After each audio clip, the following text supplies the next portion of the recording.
আল্লাহ একদিন আজরাইলকে জিজ্ঞেস করলেন, হে আজরাইল, বনি আদমের রূহগুলো তুমি কবজ করেছো, দায়িত্ব তোমার।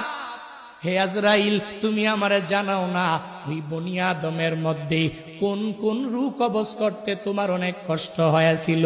আজরাইল জানায়া দেয়, হে ও দয়ার মালিক, বনি আদমের মধ্যে দুইটা রূহ কবজ করতে আমার অনেক কষ্ট হয়েছে। কোন দুইটা রূহ? বলে, এক নম্বরে এক আল্লাহর বান্দি মহিলা, বিশাল এক সমুদ্রের মধ্যে জাহাজটা প্লাবনের মধ্যে পড়িয়া যখনই ডুবিয়া যাবে, ওই হালাতে সবাই ডুবিয়া গেল। এক প্রেগনেন্ট মহিলা, গর্ভবতী মহিলা কাঠের মধ্যে বসা, একটু পরেই এই মহিলা একটা বাচ্চা প্রসব করবে। তোমার কুদরতের কারিশমা, ওই কাঠের উপরে আল্লাহর বান্দির একটু পরে প্রসব হয়ে গেল।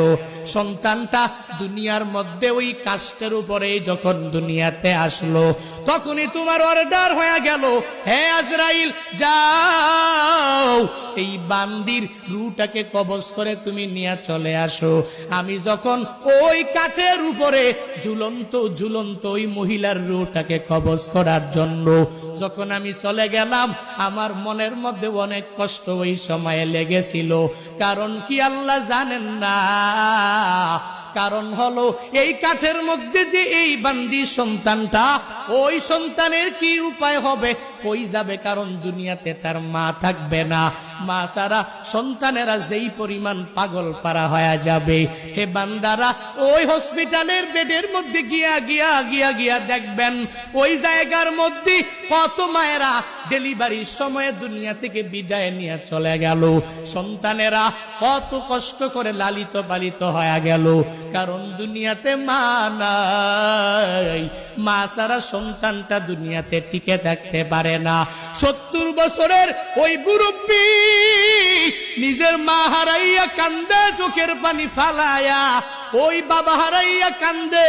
কারণ বান্দা তো জানে আমার নাতি নাতনির অভাব নাই, এই দুনিয়াতে আমার ছেলের অভাব নাই, এই দুনিয়াতে আমি সব কিছু দুনিয়াতে পাইয়া গেলাম, এখন আমার কোনো কিছুর অভাব নাই।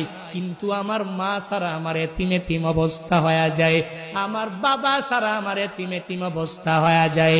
সন্তানটা বড় হয়ে গেল, এরপরেও মা ছাড়া চলতে পারে না। মা যার নাই, মনে হয় ঘরের মধ্যে কোনো একটা নাই। যার বাবা নাই, ওই বান্দা পূর্ণাঙ্গ ভাবে বলতে পারে, মনে হয় ঘরের মধ্যে টাকা আছে, সন্তানেরা আছে, বউ আছে, স্ত্রী আছে, পুত্রবধূ আছে, বাবা নাই, মানে ঘরের মধ্যে কোনো একটা মানিক নাই। ওই যে মহিলাটা বাচ্চা প্রসব করলো, আজরাইল বলে, আল্লাহ, ওই মহিলার রূহটাকে কবজ করে আমি যখনই নিয়ে আসব, তখন মনে আমার অনেক কষ্ট লেগেছিল। কেন জানেননি? কারণ এই সন্তানের উপায় কি হবে এই চিন্তা ভাবনা করিয়া। কারণ আপনার আদেশ আমার মানাই লাগবে, কারণ আল্লাহর আদেশের উপরে অন্য কোনো কিছু করা যাবে না। আপনার আদেশ মানা লাগবে, নির্ধারিত টাইমের মধ্যে রূহ আমার কবজ করা লাগবে। কারণ আমি আপনার কমান্ড অনুযায়ী যেই সুন্দরভাবে চলাফেরা করি। আজরাইল তো কারো কাছ থেকে বান্দা অনুমতি নেয় না, শুধু নিয়েছেন নবীর কাছ থেকে। আল্লাহ আজরাইলকে নবীর কাছে পাঠিয়েছিলেন, হে আজরাইল, যাও নবীর কাছে তুমি দৌড়ায় যাও, ওই নবীর রূহটাকে কবজ করার জন্য। নবী যদি অনুমতি দেয়, তাহলে অনুমতি দিলে রূহটাকে কবজ করবা। নবী যদি অনুমতি না দেয়, রূহটা কবজ করা তোমার পক্ষে সম্ভব হবে না। ওই নবী কেমন নবী পেয়েছো? যেই নবীর রূহটাকে কবজ করার জন্য আল্লাহ আজরাইলকে পাঠাইলেন, আর বললেন, নবী যদি অনুমতি দেয় তাহলে কবজ করবা, নবী যদি অনুমতি না দেয় তাহলে কবজ করতে পারবা না। আজরাইল নবীর কাছে আসলেন, আয়েশা বললেন, হ্যাঁ নবী আমার, আল্লাহ পাঠিয়েছেন, যদি অনুমতি দেন রূহটাকে কবজ করে আমি নিয়ে যাব, যদি অনুমতি না দেন আমি কবজ করব না। নবী আমার বলেন, অনুমতি দিব না, আল্লাহর কাছে আমার একটা কথা বাকি রইল, হে আজরাইল, আইনা আখি জিবরাইল, আমার ভাই জিবরাইল কই, তুমি আমারে জানায়া দাও।